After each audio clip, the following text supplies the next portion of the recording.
So I want to quickly spend some time on this article. This article is just totally ridiculous. It's published on PCGamer.com, which once upon a time was a very reputable source of information. Now it's just a shithole filled with shit opinions that nobody cares about, except for me because I'm making a video on it. But I think it's worth mentioning because it looks like the media. It's just a sad point where the media has gone. The gaming media. It used to just be about video games. Now it's just some deeper agenda that they have, and they're not even hiding it anymore. PCGamer.com used to be about PC gaming, personal computer gaming. But now it seems like all these websites, whether it's PCGamer.com, IGN, GameSpot, Game Informer, the list goes on and on.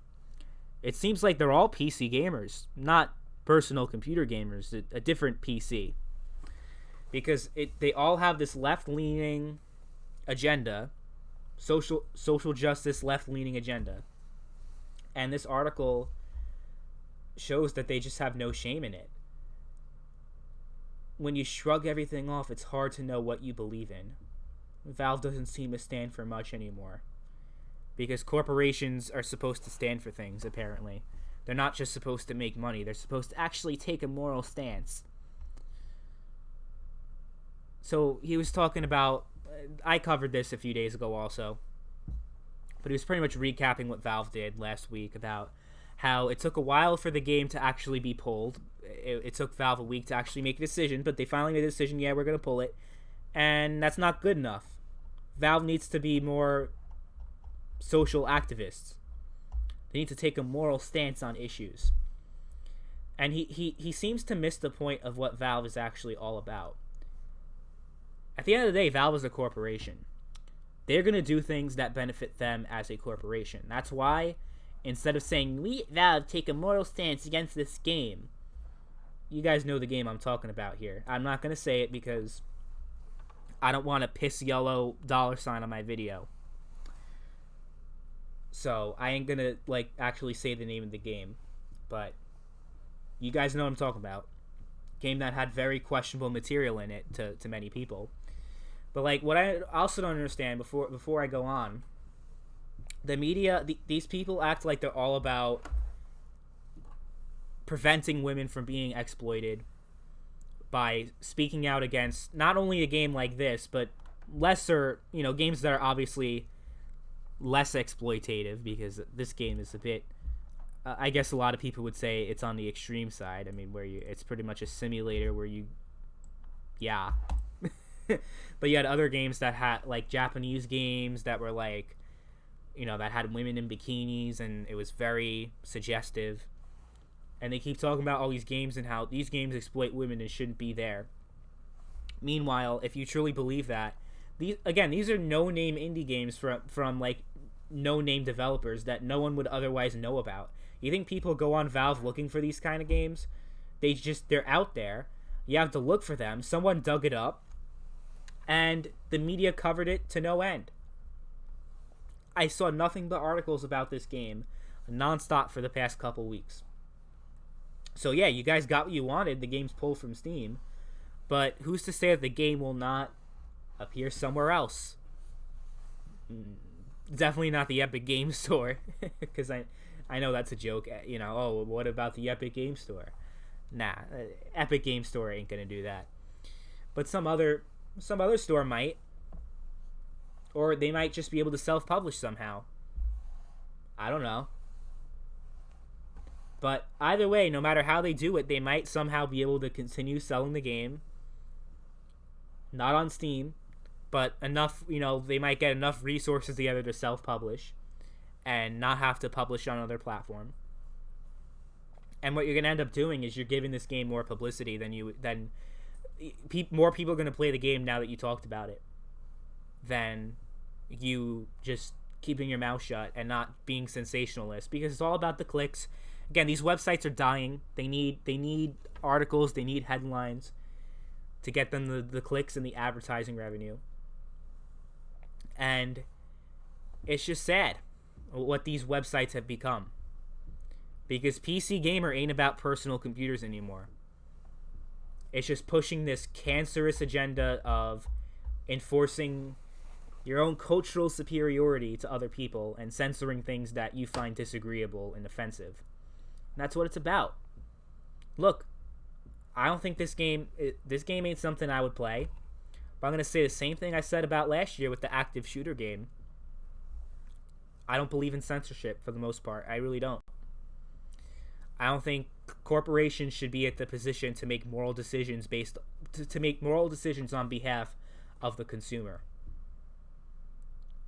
And this guy, like I was getting at earlier, this guy just seems to completely miss the point of Valve. He spent the whole article talking about how Valve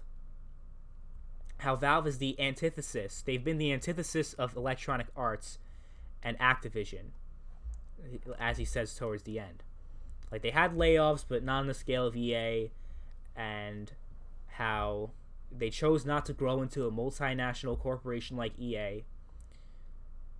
And somehow Valve not taking a stance is making Valve like the regular corporations like EA. Meanwhile, what the hell did EA do? Remember Battlefield 5? They took a stance. Look where that got them. So Valve is at least being smart and is just saying people should be able to buy whatever the hell they want for the most part. I mean, this game was obviously eventually taken down, but Valve seems to be more lax when it comes to offensive content. They're not very pro-censorship like a lot of other corporations are. And I don't get it. These left-leaning publications are advocating for corporations to decide what you can and can't do. Weird, because aren't these left-leaning people always talking about how corporations are too powerful and we need to limit the power of corporations, like break up the big companies and do all that, but yet you think corporations should control your entire life and tell you what you can and can't play? The truth is, Valve is responsible for what's on Steam. And the right to create or play a game doesn't mean that selling it is a good thing to do, or that it's fair to customers or other developers. How is it unfair to developers? It's something called not buying the game and not playing it? You authoritarian piece of shit? Like, what? Are you kidding me? What a shit article. At least Valve is honest about where they stand. And where they stand is that they don't stand on anything. They said, we're taking down this game because it poses a risk to our bottom line. They actually said that specifically. EA and Activision and whatever company there may be, or Microsoft, whatever, they will say, we take a stance on this, and we're all about social justice when it comes to certain things. Like with EA Battlefield 5. We're all about diversity and all that great stuff, right? And you have all these big corporations saying that they take a stand, but they really don't. It's all about the bottom line. I don't understand where the decision came to make Battlefield 5 inclusive, but it totally didn't work out. But what they expected was that it would work out good for them when it came to business, because they were expecting Battlefield 5 to sell very well. They didn't expect this to bite them in the ass. They expected it to make them money, not lose them money. The whole Battlefield diversity thing. Everyone's Battlefield. Remember that whole thing? But I don't understand what the point is of bitching and complaining even after you get what you want, because it's not enough. You give them an inch, they take a mile. That's why I personally was against Valve doing anything. So let's just look at this part. Then we're going to close this because there's really not much else to say. It's just pathetic what happened to video game journalism. But he talks about Valve actually stood for something because they were promoting Linux and open source. And again, you pretty much this sentence alone just shows that this guy just does not understand basic economics. How this person has a job working in the video game industry and covering the video game industry when he doesn't have a basic grasp about how the industry actually works and how business actually works. Look at this stupid sentence that he wrote. So he talked about, like I said, about Valve promoting Linux and open source. He was obviously defending his business, but I still believe that Valve broadly stood for improving PC gaming and fending off Microsoft. I respected that intent. Okay. Do you guys already see what's wrong with this sentence? Valve broadly stood for improving PC gaming and fending off Microsoft. That this was somehow an altruistic effort on their behalf, when you already show in your sentence that that's not the case. It was all about not improving PC gaming, but fending off Microsoft. Microsoft kept trying to cut into PC gaming with games for Windows Live and all this other stuff, and Valve, it's within their best interest as a business to promote Linux and open source, so Microsoft doesn't control gaming. Doesn't hurt their business, Valve. That's what it's all about. This whole Linux thing, are you actually that stupid thinking that Linux is all about like some kind of altruistic effort to make PC gaming better? Are you an idiot? You already said it. It's all about fending off Microsoft and preventing Microsoft from having a stronghold over the PC gaming market. Because that's what Microsoft's planning on doing, guys. They want to unify Xbox and Windows, where your Xbox games will work on a Windows PC natively. That's the future. I love how he name drops Epic CEO Tim Sweeney. Maybe they're getting some checks from Epic Games. I don't know. But they seem to write a lot of pro-Epic Games articles and anti-Valve articles as of late, for whatever reason. I guess Epic Games is friendlier to their political agenda. I'm not sure. And then he complains that Valve got rid of abandoned Steam machines because it was a commercial failure. Yeah, they should keep selling things that don't make them money. Are you stupid? Are you really stupid? And then this is my favorite. This is how you know they're getting some kind of kickback from Epic Games. Look at this. When Epic offered developers a better revenue share and poached some big games from Steam, for instance, the only response Valve could muster was to call the Metro Exodus deal unfair to customers.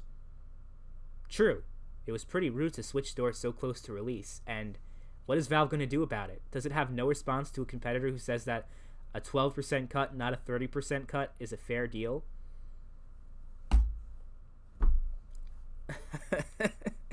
What does Epic Game Store have to offer? Valve does take a larger cut, sure. But as an actual platform, who the hell wants to talk with their friends on Epic Game Store? Who the hell wants to chat on... Does Epic Game Store even have chat feature? Does it actually have, like, party chat and all those features? Like, you can't compare the Epic Game Store infrastructure to Steam.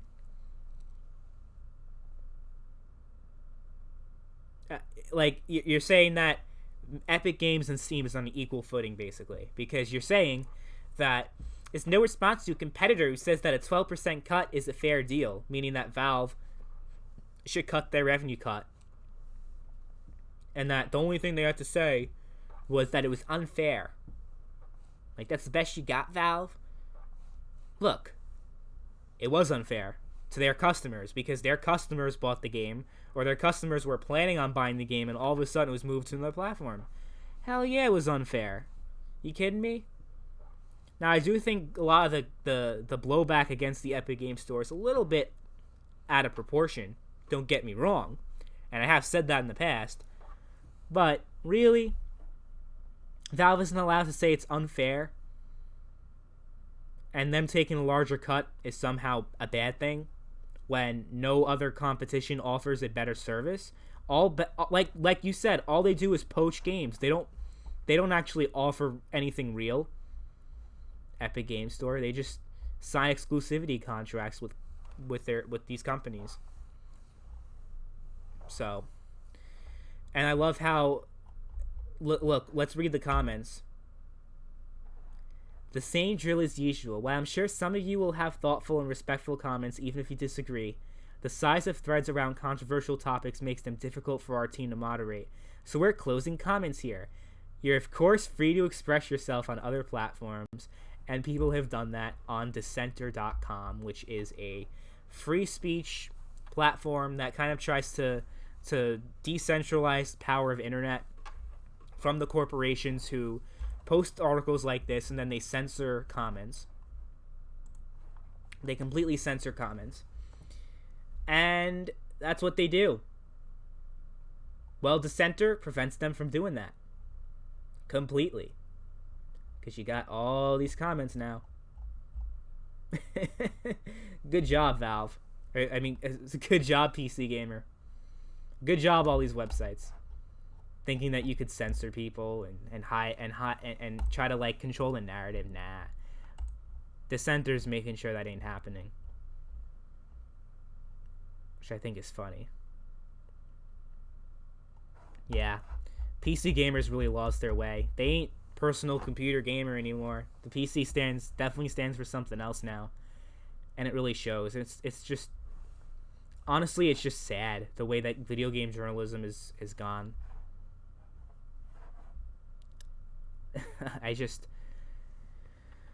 Man. This article was just so stupid, though. Does anyone honestly think that this article was, like, genuine and actually made any sense? This person is just economically illiterate, and he thinks that he has, like, some kind of moral or cultural superiority over everyone else. Tyler Wilde is a dick. That's all.